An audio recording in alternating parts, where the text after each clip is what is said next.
about social media. Any concerns about delving a little bit too closely into privacy issues?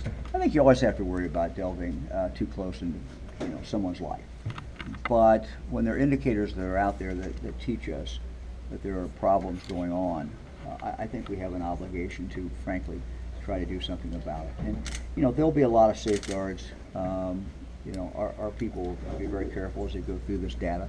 But when you line up a bunch of information and it certainly shows that there could be a problem going on with this child, you want to take a little closer look. So then you go to the law enforcement. So there's a check even before you go to law enforcement. Then you go to law enforcement and you work with the local law enforcement. I mean, we're not coming in here and doing anything on our own. That's not how it works in the state of Ohio. We have no desire to do that. We think that this provides an added protection to the child, and that really the people who should know what's going on with the individual children are people who live in that community, and that is the local police, the local prosecutor, the local sheriff. So is this effort limited only to Whoa, that was is this only limited to children under 18, or would you have runaways that are 18, 19? Well, we're starting this certainly at children. Our focus is on children because we're looking at human trafficking. Now that doesn't mean that someone who's 19 couldn't be human trafficked. So I think if you look at some data and it's indicating that, then certainly we're gonna go ahead and provide local law enforcement with that data as well. Can you explain from a legal standpoint what is actionable at the local level? What do you have to find that local law enforcement can actually act on? Well, I think you have a combination of local law enforcement as well as children's services. And the reason I mention children's services is that the law is different as far as their obligation. Police and sheriffs are looking at potential criminal activities. When you look at Child Protective Services, what they're looking at is the danger to the child, whether there's a crime that's been committed or not been committed. So it's a little different standard, and it's an easier standard. So we're actually, looking at both of those. You mentioned that Dallas has had some success with this. How's it worked there? They just tell me it's worked pretty well. I think it's worked in some other areas as well. Just like most things in life, we didn't make this up. And we try to take ideas from other communities or other states that are doing things that work. This really comes out of our continuing, I guess I wouldn't say frustration, but our desire really to do more in regard to human trafficking. And we still think this is a grossly underreported crime.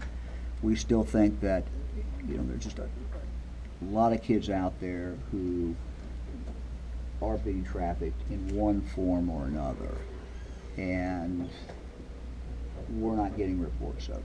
I say we, I mean collectively. The children's services, the local police are not getting it. So we looked at this from a statewide point of view. I mean, what could we do to help local law enforcement? That's really what we do every day, is help local law enforcement. So we came up with this idea that this would be a way to do it, and we think it's going to work. But we'll certainly report back. We'll have some data for you as we move forward. We can tell you.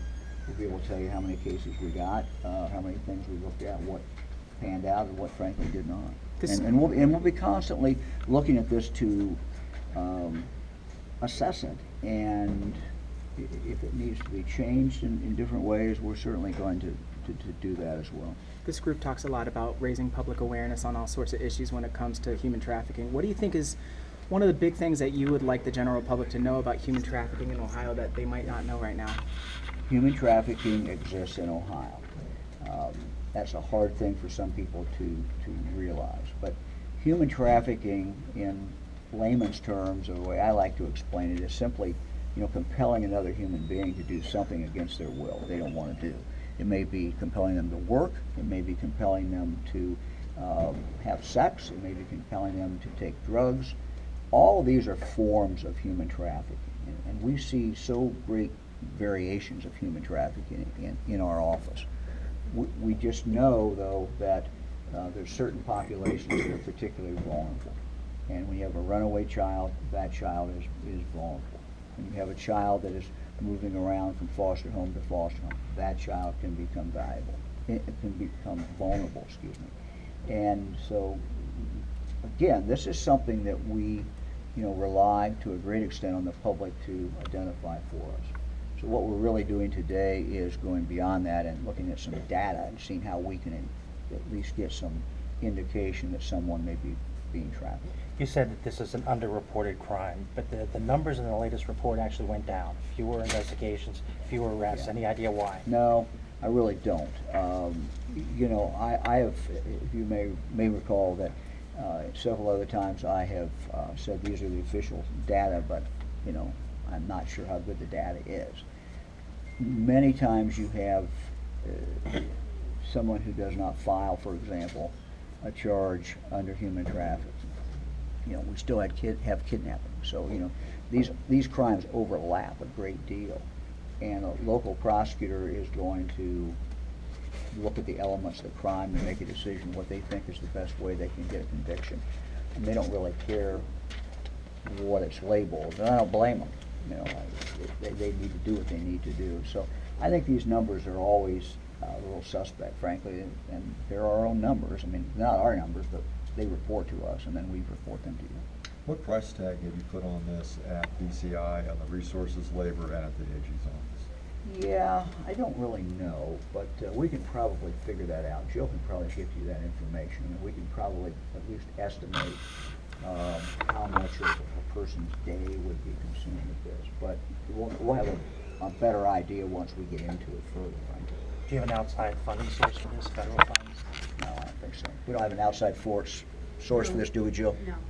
So is this a new position, or is it just a little more work added to the research that these? That's a good question. Let me get, who's got that? It's an addition to what they already. Yeah, I mean, it's no new positions, right? No, Specifically. 4 agents are going to work on this from the Crimes Against Children unit, 9 analysts, 5 analysts from the missing persons unit. So it's telling them this is basically what we're saying. This is important. Go do it. And again, we're going to constantly try to evaluate and see if it's worthwhile, see if it seems to be working.